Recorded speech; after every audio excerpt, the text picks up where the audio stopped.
Doamnelor și domnilor, realizăm un interviu într-o zi istorică pentru România. Momentul în care putem vorbi despre independența energetică a țării noastre, începe proiectul Neptun Deep, cel care va extrage o cantitate uriașă de gaze din Marea Neagră. Suntem aici cu cei doi responsabili de acest proiect absolut extraordinar pentru România. Cristina Verșer, care este CEO OMV Petrom. Welcome and nice to see you again. Very nice to see in this you. very special event.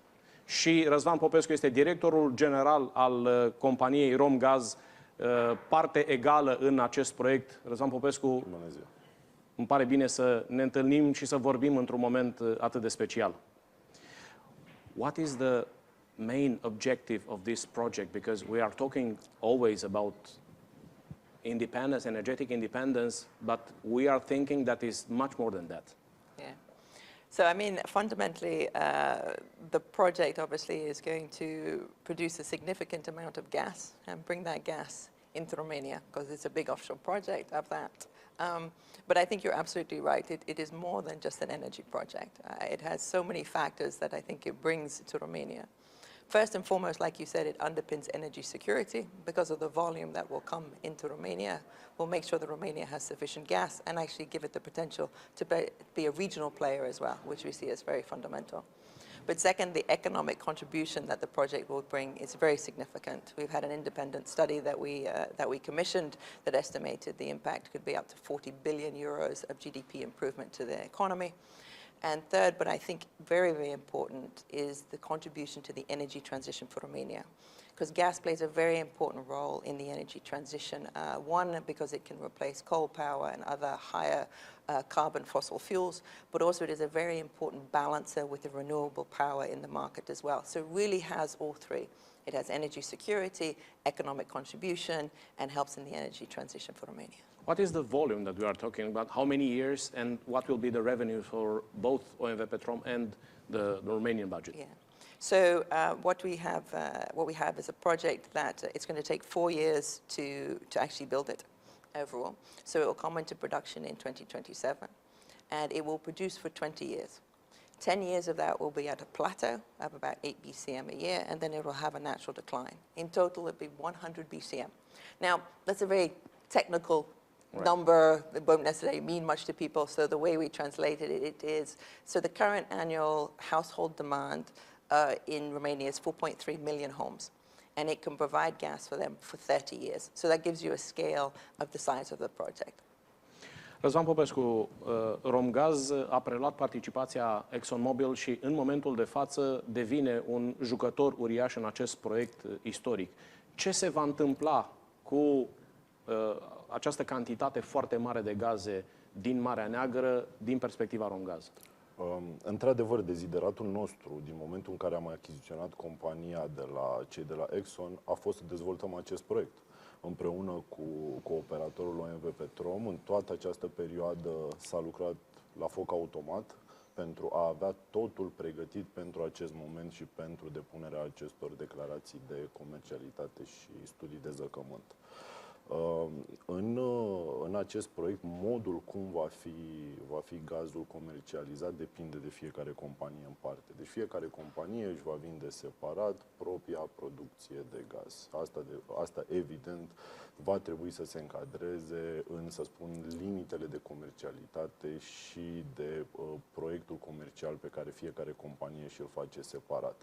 Evident, Romgaz, fiind o companie națională, este interesată ca și până acum să serviseze cât mai mult producția internă, să serviseze cât mai mult consumatorul final, cum am făcut și în toată această perioadă destul de grea, în care s-a văzut clar că am fost un pol de stabilitate în România. Avem suficiente capacități de depozitare pentru ceea ce va extrage OMV Petrom? Prin filiala noastră Depogaz Ploiești, care este deținută 100% de către Romgaz, chiar în acest moment cei de la Depogaz au primit un grant de 38 de milioane de euro în proiectul de extindere a capacităților de stocare de la Bilciurești. Acestea vor fi extinse cu peste 100 de milioane de metri cubi și atât va fi crescut, atât capacitatea de extracție și de injecție în acest depozit.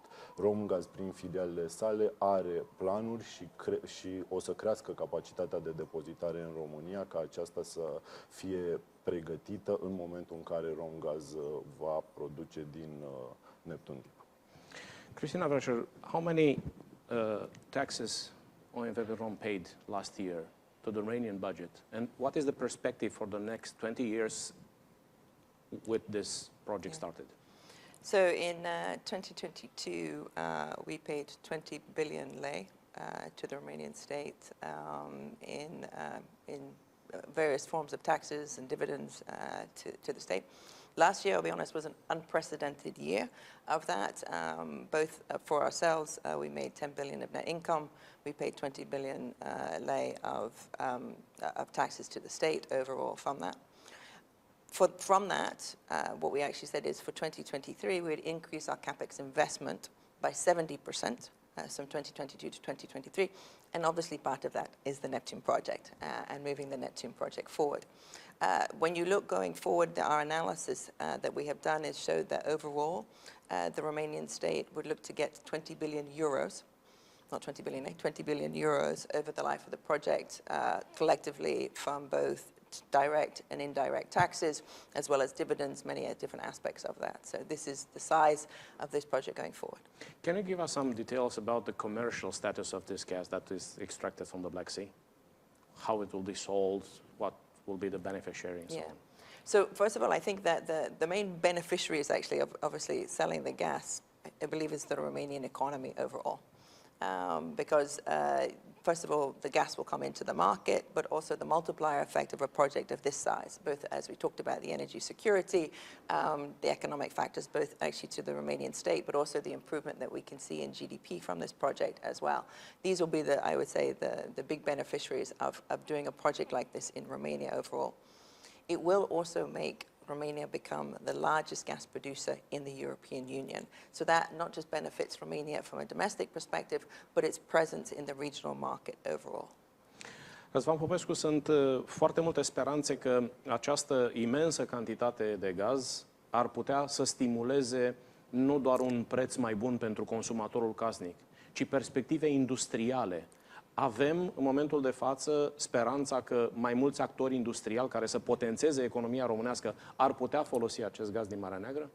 Da, și într-adevăr face sens să adăugăm cât mai multă plus valoare acestui gaz, mergând pe lanțul valoric.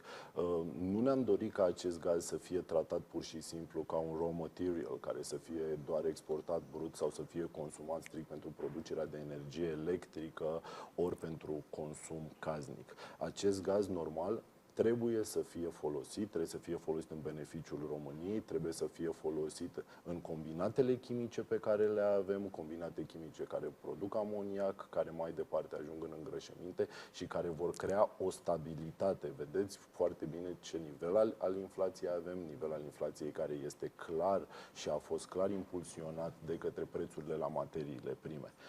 În acest moment, mai mulți jucători regionali și economici ar trebui să privească către România ca un pol de stabilitate în asigurarea acestor cantități de gaz și posibilitatea de a le transforma pe lanțul valoric.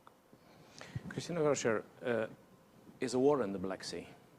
The Russians started an illegal and brutal war, and you together decided to start the biggest investment and exploitation of energy since the end of the Cold War in Romania. Isn't that risky? Have you analyzed all the risks that you're taking if there will be, let's say, a military threat on your investment?